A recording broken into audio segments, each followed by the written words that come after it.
To type of risk होते हैं इसमें। Extension risk, payment will be slower then expected. MBS investor wait longer for their cash flow is called extension risk। अब उनका पैसा, अभी मान लो इसमें तो प्री पेमेंट रिस्क था, लेकिन यहाँ पे उसका पैसा ही नहीं आया, मैच्योरिटी पे पैसा नहीं आया, उसने डिले कर दिया EMI वाले ने, मतलब होम लोन जिसने लिया था उसने डिले कर दी पेमेंट, तो फिर उसको एक्सटेंशन रिस्क हो जाएगा, उसको लॉन्गर वेट करना पड़ेगा। हालांकि उसको इस लॉन्गर वेट के लिए इंटरेस्ट ज़रूर मिलेगा, लेकिन फिर भी रिस्क तो रिस्क ही है। आखिर होम लोन वाला बोल दे मेरे पास पैसे नहीं, फिर क्या करे बंदा। The risk prepayment will be faster than expected, leading to cash flow arriving than expected. तो रिस्क की जो प्रीपेमेंट है ना, वो फास्टर हो जाएगी एक्सपेक्टेड से, leading to cash flow arriving than expected. Arriving sooner than expected आएगा यहाँ। तो प्रीपेमेंट में फास्टर प्रीपेमेंट हो जाएगी, जिससे कि उसको कॉन्ट्रैक्शन रिस्क हो जाएगा। टू रिड्यूस रिस्क, टाइम ट्रांचिंग क्या है? MBS, अब रिस्क को रिड्यूस करने के लिए MBS के पास पहला सॉल्यूशन ही time tranching. MBS with time tranching will have different classes with different maturities. अब MBS डिवाइड कर देगी उसको, जिस हिसाब से उसकी प्रोबेबिलिटी है कि क्या डिफ़ॉल्ट होगा, उस हिसाब से ट्रांचेस बनाएगी। एक तो सीनियर, जूनियर, सबऑर्डिनेट, ऐसे सीनियर फिर सीनियर सबऑर्डिनेट, फिर जूनियर, फिर सीनियर अनसिक्योर्ड, फिर सबऑर्डिनेट, फिर जूनियर, ऐसा करके कुछ ब्रांचेस बना देगी वो। ठीक है, तो उसके हिसाब से MBS with time tranching will have different classes with different maturity. Contraction and extension risk distribute in different tranches. Tranches mature first, protect extension risk. Tranches longer maturity protects contraction risk. Contraction and extension risk होएगा इन different tranches जो कि पहले must होएगी वो protect extension risk करेगी। अब जो tranches पहले मैच्योर होंगी वो एक्सटेंशन रिस्क को प्रोटेक्ट करेंगी, कि अब वो मैच्योर पहले हो रही हैं तो उनको जल्दी पैसा चाहिएगा, तो बैंक क्या करेगी, जो भी पैसा पहले आ जाएगा ना वो इसको दे देगी, तो इससे जो भी लेट होगा वो इसको दे देगी लॉन्गर मैच्योरिटी वाले को। तो ऐसे ये मिक्स बैलेंस कर देगी, मैच्योरिटी फर्स्ट में लॉन्गर मैच्योरिटी के हिसाब से।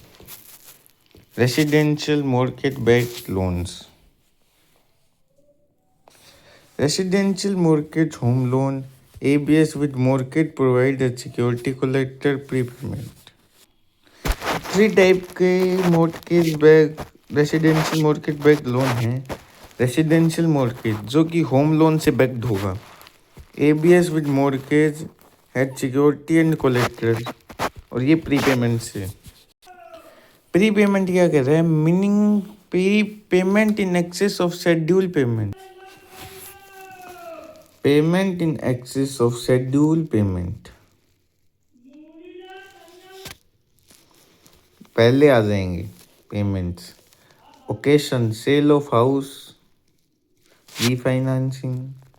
अब मान लो उसने अपना जो हाउस ही लिया था, प्रीपेमेंट कैसे कर सकता है एक बंदा, जिसने जो हाउस ही लीज पे लिया था वही अगर बेच देगा तो पैसे दे देगा, और रीफाइनेंस करवा लेगा, अगर इंटरेस्ट रेट गिरने पे तो कर देगा। हाँ, पेनल्टी चार्ज करेगी bank to compensate the bank says we earn for the long you prepay now our loss we penalties you. तब उनका जो कूपन वाला सिस्टम था वो आगे कम कूपन जाएंगे और इन्वेस्टर को नुकसान होएगा, इसीलिए बैंक बोलेगी भाई हम पेनल्टी लगाएंगे।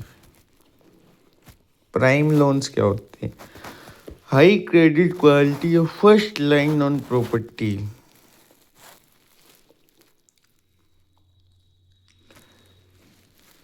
तो ये लो रिस्क होता है। फर्स्ट लेन वाले मतलब अच्छे होते हैं, फिर सेकंड लेन, फिर ऐसे जूनियर, ऐसे चलता है ये। फर्स्ट लेन वाले सबसे अच्छे होते हैं लोन्स, इसका low risk. Home loan, bank, DG, on loan to value ratio, bank loan only, liability 7 crore. First lien, if borrower default 10 crore, home sold 8 crore. First lien 7 crore और second loan home 1 crore. Bank home loan किस हिसाब से दे रही है? Loan to value ratio देख के। In this loan to value मान लो 70% है और फर्स्ट लेन है और 10 करोड़ का होम लोन था। अगर 8 करोड़ ही आए तो फिर क्या हिसाब से दिया जाएगा?